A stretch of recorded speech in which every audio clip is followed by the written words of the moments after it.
আসসালামু আলাইকুম। বাস্তব সংখ্যা পার্ট 11-এ সকলকে স্বাগতম। আমাদের আজকের বিষয় বর্গমূল নির্ণয়।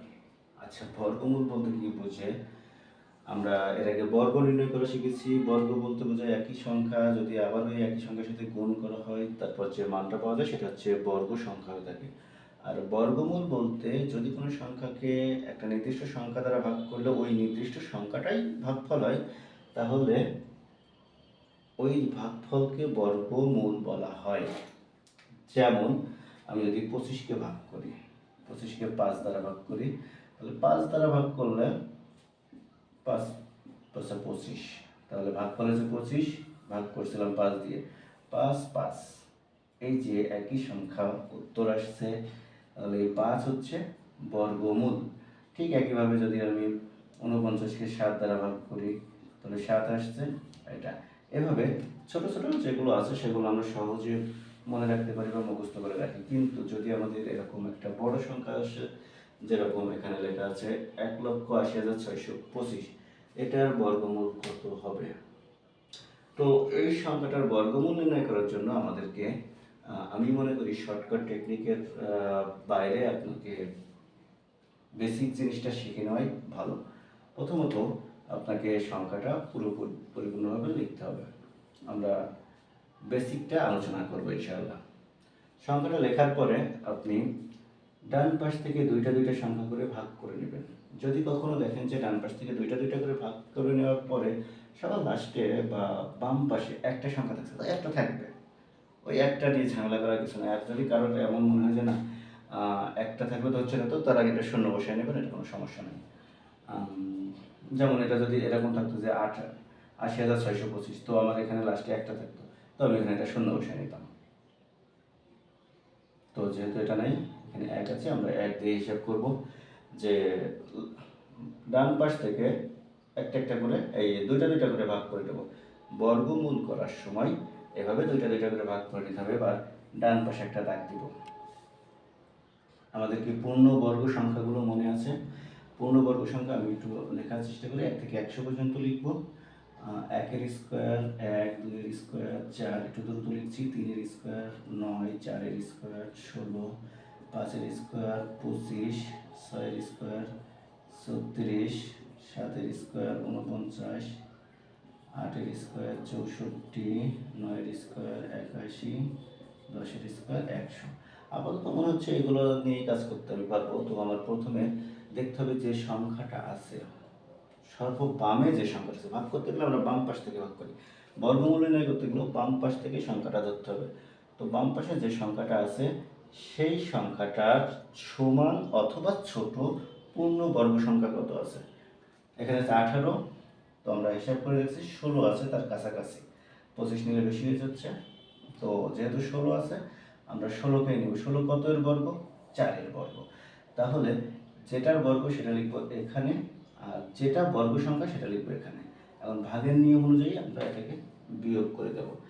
সাধারণ ভাগ করার সময় আমরা জানি যে একটা করে সংখ্যা নামাতে হয়, কিন্তু বর্গমূল নির্ণয় করার সময় একটা করে না, দুইটা করে সংখ্যা নামাতে হবে। আর এই দুইটা করে নামানোর জন্যই আমি প্রথমেই দুইটা দুইটা করে ভাগ করে নিয়েছি। তো এখানে দুইটা নামালাম।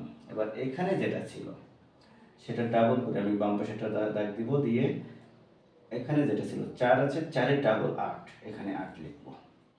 খেয়াল করে দেখেন নিয়মটা কিন্তু এখানে, যে প্রথমে পূর্ণবর্গ সংখ্যা দেখলাম যে 18-র কাছাকাছি কত আছে, তো 16 আছে কার? 4-এ, সেই 4টা এখানে লিখলাম, 16 এখানে, এটা বিয়োগ করলাম, পরে দুইটা সংখ্যা নামালাম। আচ্ছা, এবার লাস্টে কি করলাম, এই যে যেটা আছে ওই পাশে আমার বাম পাশে, এই ডান পাশে যেটা অ্যান্সার হয়েছে সেটা ডাবল করে এখানে লিখলাম, 4 দুগুণে 8। এবার আমি একটা সংখ্যা নেব এখানে এবং এখানে, দুই জায়গায় একটা নির্দিষ্ট সংখ্যা নেব। সেই সংখ্যাটা এখানে যে সংখ্যাটা হবে তার সাথে ওখানে যেটা নিয়েছি সেটার সাথে গুণ করব। তো আমি যদি এখানে 1 নেই, তাহলে এখানেও 1 নেব। 1 নিলে 81 হচ্ছে, 81 আর 1 গুণ করলে 81 হয়, যেটা 206-এর তুলনায় খুবই কম। এবার আমি যদি 2 নিই, 2 নিলে হচ্ছে এখানে হচ্ছে 2, এখানে 82, তাহলে 82 দুগুণে 164, 164 206 কাছাকাছি চলে গেছে। কিন্তু আমি যদি 3 নেই তাহলে হচ্ছে 83, এখানে হচ্ছে 3। 3 নিলে কি হচ্ছে 83 গুণ 3, তাহলে 9, 3 × 24, 249 হয়ে যাচ্ছে। তো এখানে আমার তো আছে 206, 249 হলে বেশি হয়ে যাচ্ছে, অর্থাৎ আমাকে 2 নিতে হবে। তাহলে আমরা 2 নিব।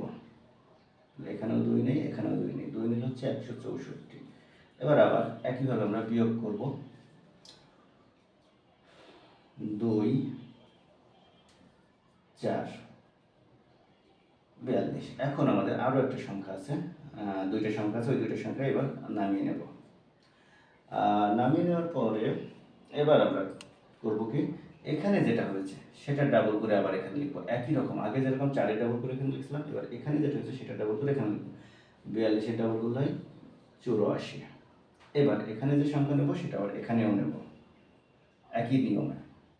একাধিক যত বাড়বে তত একই নিয়মে আমরা করতে থাকবো। এটা মানে বড় সংখ্যা হলে যে কোনো নিয়ম চেঞ্জ হবে তা না, একই নিয়ম থাকবে। শুধুমাত্র এই প্রথমটা বুঝলেই আশা করা যায় সব কিছুই পারা যাবে। তো আমরা এখানে যদি 1 নেই, এখানেও 1 নেব। 1 নিলে হচ্ছে 841। 4225-এর তুলনায় 841 খুবই কম, তাহলে এটা আমাদের নেওয়া দরকার নেই। 2 নিলে হবে 842, তাহলে এখানে 2 নিলাম। 2 গুণ 842, তার মানে আমার হচ্ছে 1600 সামথিং, 1700-র কাছাকাছি। তো এটাও খুবই কম, 4225-এর তুলনায় খুবই কম। 3 নেই, 3 নিলে হচ্ছে 843, আর এখানে 3, 3 × 24, 2500 সামথিং মতো হবে। তো আমার মনে হয় না 3-এও কার্যকর হচ্ছে। 4 নিলে 4 নিলে কত হচ্ছে 844, আর এখানে 4, 4 × 32, 3300 সামথিং এরকম হবে। 5 নিলে